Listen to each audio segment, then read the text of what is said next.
Konnichiwa minasan, kembali lagi di Nihongo Benkyokui bersama saya Taufik.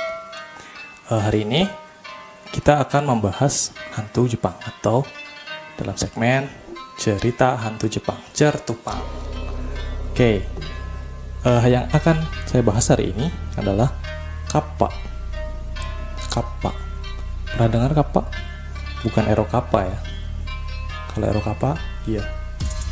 Tapi ini kappa, yaitu kawa, ya kanjinya itu kawa, sungai, kemudian pa dari warabe, yaitu anak, kappa, yang artinya anak sungai.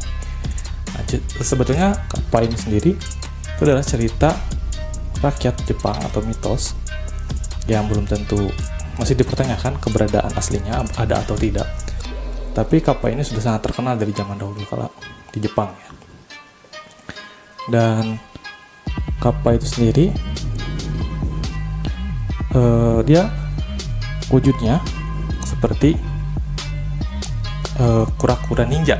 Kura-kura ninja, kan pernah lihat kura-kura ninja kan, tahu kan? Jadi bentuknya seperti manusia tetapi memiliki tempurung di belakang.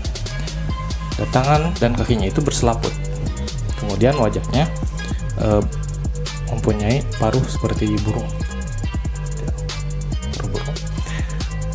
Dan uniknya ini kappa ini, di atas kepalanya itu ada bulatan, ada berbagai macam jenis ya, maksudnya dari cerita rakyat yang ada di Jepang itu di atasnya itu bisa ada yang bilang seperti piring atau cawan, ada juga di atasnya itu adalah air itu sendiri sumber kehidupannya dia. Jadi di atas kepalanya ada air di dalamnya, jadi seperti apa, agak ke bawah gitu kepalanya, itu ada air di atasnya. Nah, dan kappa ini sendiri ceritanya ada di seluruh Jepang dengan versi yang berbeda-beda ya. Nah, jadi kappa ini bisa dibilang manusia ikan mungkin ya, itu manusia amfibi. Dan asal-usulnya pun relatif tidak diketahui ya, bisa dibilang ada yang bilang ini serapan dari Cina juga katanya, legenda Cina, yaitu Sagojo ya, yang ada di novel klasik Cina Journey to the West, perjalanan ke barat, seperti itu. Nah, kappa ini sendiri diceritakan bahwa dia itu iseng, suka mengintip orang mandi di sungai. Zaman dulu ya, Jepang zaman dulu, suka mengintip orang mandi di sungai dan suka menyerang mereka, dan kesannya itu kasar dan keras gitu, kappa itu. Tapi ada juga versi lain yang kappa ini bisa membantu rakyat setempat ya, karena mereka baik katanya. Jadi ceritanya itu beda-beda guys. Dan yang lucu tuh ceritanya ketika ada orang yang bertemu kappa, kemudian mereka menunduk atau ojigi ya, biasa kan orang Jepang ojigi menundukkan kepala. Nah, si kappa itu sendiri karena memiliki rasa yang menghormati juga, dia menunduk juga, dan akhirnya air yang ada di atas kepalanya itu jatuh, airnya tumpah, kemudian dia akan lemas katanya, ada cerita yang seperti itu. Dia lemas, kemudian kita bisa kabur katanya, orang yang bertemu kappa itu, atau membantu kappanya lagi. Jadi air di kepalanya itu airnya tumpah, kemudian diisi lagi, airnya diisi lagi, dan setelah kita isi, kappa tersebut akan berterima kasih kepada kita katanya, dan akan membantu manusia yang membantunya itu, karena mereka memiliki rasa ingin menolong gitu, katanya kappanya itu. Jadi ada dua versi, ada yang bilang kappa itu suka buat onar atau suka kasar terhadap orang, suka mengganggu orang. Ada juga yang seperti itu ceritanya, yang baik gitu. Dan dikatakan juga mereka sangat berpengetahuan terhadap obat-obatan, terhadap ilmu pertanian katanya, dan akan membantu manusia untuk kedua hal tersebut gitu ya. Dan jadi pertanyaan, apakah kappa itu sendiri benar-benar ada? Sebetulnya tidak bisa dipastikan juga ya, atau belum diketahui sebetulnya. Tetapi ada beberapa penampakan kappa yang sebetulnya di zaman dulu ya, kemudian dilukiskan gitu,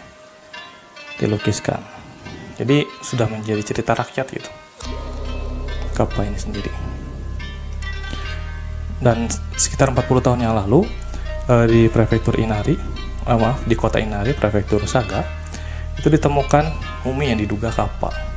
Tapi setelah diteliti oleh ilmuwan Amerika ya pada saat itu, ternyata itu bukanlah kaki reptil, bukan kaki amfibi, kata-kata seperti itu, tapi malah fosil yang lain gitu. Jadi bisa dibilang fosil yang ditemukan itu bukan fosil Kappa gitu. Jadi masih jadi pertanyaan sampai sekarang pun gitu, legenda Kappa itu sendiri. Seperti itu ya. Menarik sih ini, lucu gitu. Dari wujudnya aja lucu. Wujudnya manusia, tapi tangan kakinya berselaput, kemudian memiliki tempurung di belakangnya, dan di kepalanya bentuknya aneh, rambutnya seperti di sampingnya aja gitu, seperti ini. Nah, jadi lucu sih saya Kappa ini sendiri. Dan ketika saya tinggal di Jepang, nggak pernah sih ketemu Kappa, tapi pengen juga sih ketemu Kappa kalau ada yang membuktikan ada atau tidak Kappa itu sendiri ya. Oke, minasan, jadi Kappa ini adalah anak sungai ya, anak sungai, cerita rakyat Jepang yang wujudnya seperti kura-kura ninja, lucu. Yang orang sifatnya itu ada dua versi, ada yang membantu orang, ada juga yang berbuat onar atau mengganggu orang, seperti itu. Oke, semoga cerita dari saya ini bermanfaat untuk minasan. Jangan lupa untuk tetap menyaksikan video YouTube saya, dan jangan lupa untuk like dan subscribe channel saya. Oke, terima kasih minasan. Konnichiwa. Arigatou gozaimashita.